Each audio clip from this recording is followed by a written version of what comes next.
member for Greenway. Thank you, Mr Speaker. I rise tonight to address the Parliament about the devastating floods that have befallen southern India. The state of Kerala hugs the south-western coast of India.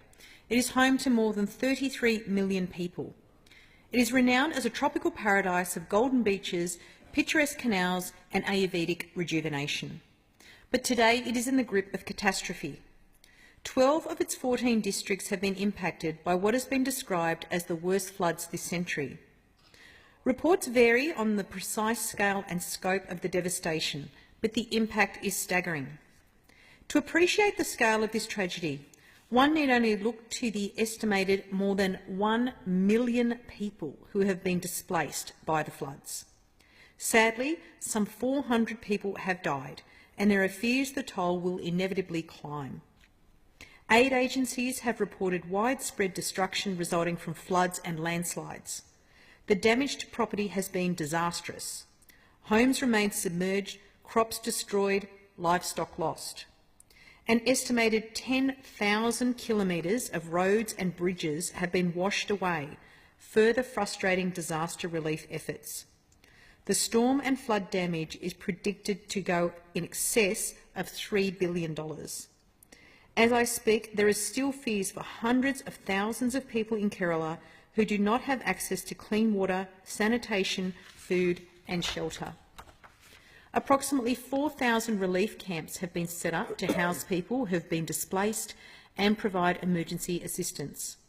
Hundreds of boats and dozens of helicopters have been deployed as part of the rescue efforts. In many towns and villages in Kerala, rivers and lakes are the lifeblood of the community. Unfortunately, these waterways, which provide water for residents, livestock and crops alike, can and have become deadly, with monsoon rains swelling rivers and overflowing dams. This is the reality Kerala now faces. Kerala is also a popular location for tourists, with its beaches, rivers, forests and mountains, along with its temples and ports, all major attractions for domestic and international visitors. The impact of flooding on the local tourism industry will be significant.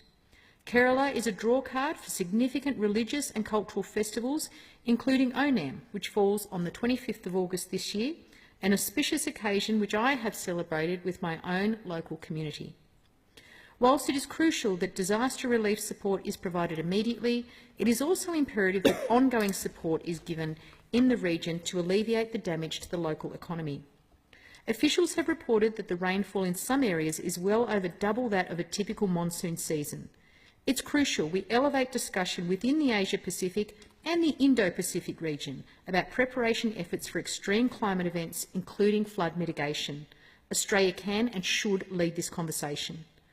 Labor has offered its support for the Australian government to provide any assistance required in the wake of the floods, but we also understand the Government of India is advanced in the deployment of its own resources to cover disaster relief and rehabilitation. At a non-government level, I pay tribute to the generosity of the Indian diaspora in Australia who are assisting in supporting the relief effort. I know a number of local events and support drives have been initiated. Individuals and groups from the Australian Indian community have already begun fundraising and supporting those efforts to assist displaced people in need.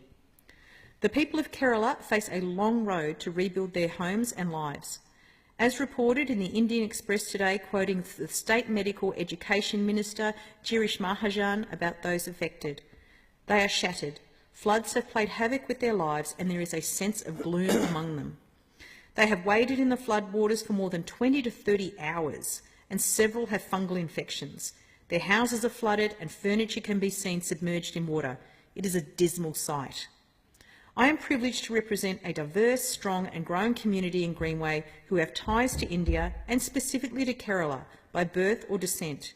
My thoughts, prayers and a standing offer of support are with my many constituents who have family or loved ones affected by this terrible disaster.